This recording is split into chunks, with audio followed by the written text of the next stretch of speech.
Let's get all the preconceived notions about Snake Eyes out of the way first. I can already hear your outcries. I went in with the wrong expectations. It's a G.I. Joe movie, not Shakespeare. Critics don't like movies like this, so you probably hated it before you even saw it. So before you indulge that knee-jerk reaction, let's clear some things up about me and Snake Eyes. My expectation for Snake Eyes, a mediocre, cliche action film based on a cartoon, based on action figures for children. I didn't have any higher expectations than that going in. Secondly, I do my best as a reviewer to critique films based on the genre that they're in. So no matter how I felt about the film after watching it, I know it's not Shakespeare or Citizen Kane. That would be unfair to both Snake Eyes and Citizen Kane. Snake Eyes is an action movie, and all my critiques are based solely on how it functions within the genre that it is meant to be in. Lastly, I was genuinely excited to see this. I liked all of the actors in it, the trailer looks cool, and regardless of plot, if you're selling ninjas, I'm buying. Despite what you may think, critics aren't always rooting for films to fail, particularly one packed with great actors who are all deserving of a chance in the box office franchise spotlight. What I actually wanted from Snake Eyes was a middling origin story packed with action tropes and cliches with martial arts action sequences made up for any fault a script like this would have. Unfortunately, it is a missed opportunity on all levels, wasting the immense collection of talent and delivering a less than zero effort in both its action and script. Any potential is squandered away by some of the most baffling camera work I've ever seen in a film. I can forgive a lot if you give me good solid action, but Snake Eyes seems unconcerned with playing to its one strength, which makes all of its flaws that much more blinding. My eyes, the goggles do nothing. I can't even believe I'm going to say this, but I think it may just be worse than Rise of Cobra, and I absolutely hated that film.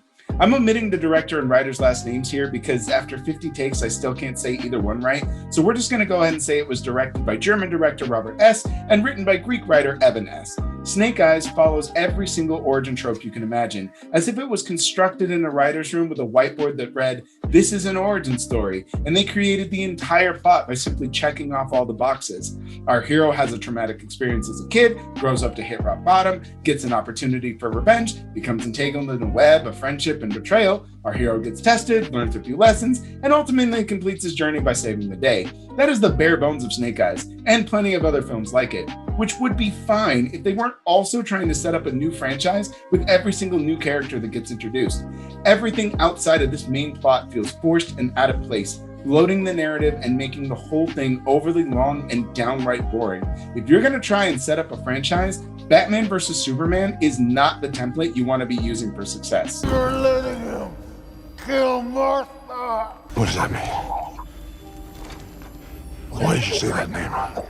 Side note, for the love of God, stop trying to give a backstory to everyone's name. Of all the questions I've ever had about any character in G.I. Joe, never once have I asked myself, I wonder why they call him Snake Eyes. Stop it. Whatever reason you've conjured up in your head, it's stupid. It should just be a code name, and we should leave it at that. It is literally the worst part of Solo, a Star Wars story, and it never gets any better no matter how many times you try and spin it or bake it into the script. No one watched G.I. Joe Retaliation and went, I wonder why they call the rock Roadblock. And then in the next film, we learned that his parents were killed during a detour with a roadblock that was set up by Cobra. You see? You see how stupid that sounds? Stop it. Please. Stop it. Get some help. Also, Snake Eyes is a total dick the entire film. Every bad thing that happens here is a direct result of his actions and selfish pursuits. I literally said out loud in the theater halfway through, are we supposed to be rooting for this guy? Even when he finally makes a good decision, it's so late in the film that it becomes completely unearned. Storm Shadow kind of ends up becoming the low-key hero, and his hatred for Snake Eyes is 100% justified.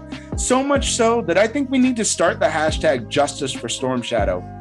Look, it's fine if you want your hero to start out bad and then turn good. That's a pretty common origin story trope, but the character has to actually learn something for it to feel earned. Here, Snake Eyes is literally an antagonist until the final 20 minutes of the film, and even when he turns, it's after he's betrayed everyone around him for his own personal gain, even when that results in death. Seriously, every time someone died in the third act, I was like, that's Snake Eyes' fault.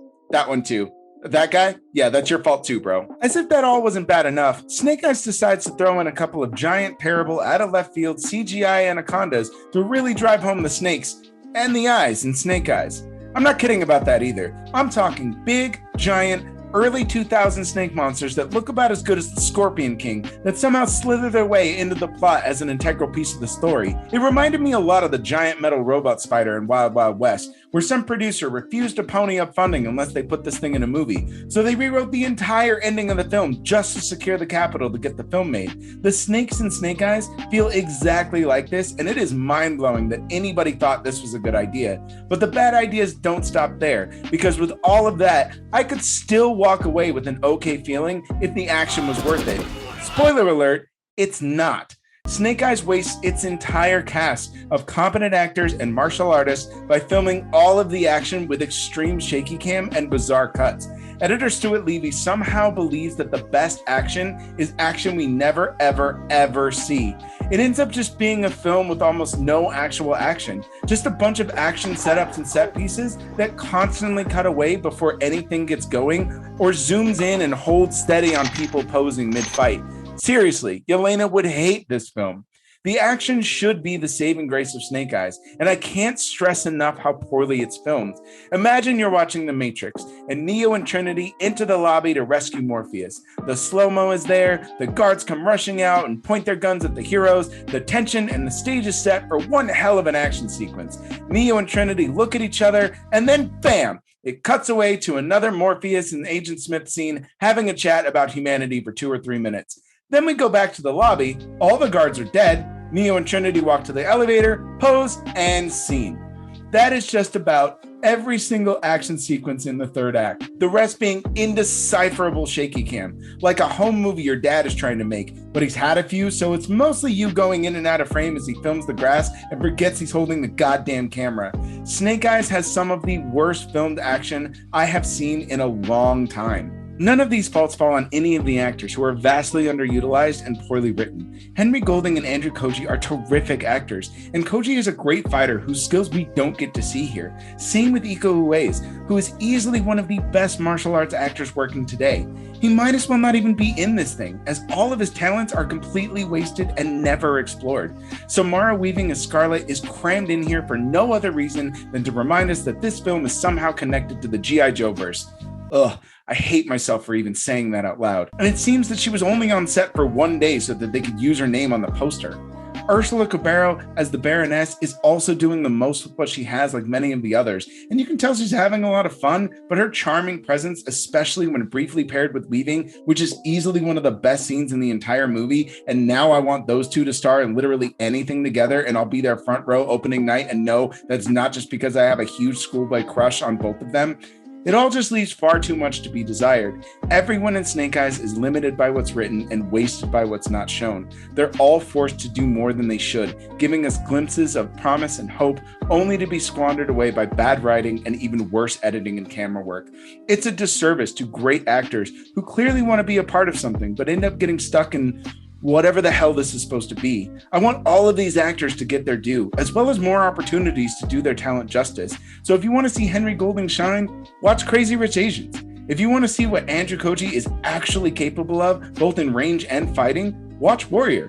If you want to see why Iko Uwais needs to be in more stuff all the time, watch The Raid Redemption. If you want to see Samara Weaving have way more to do and stretch her legs with the superior acting chops, watch Ready or Not.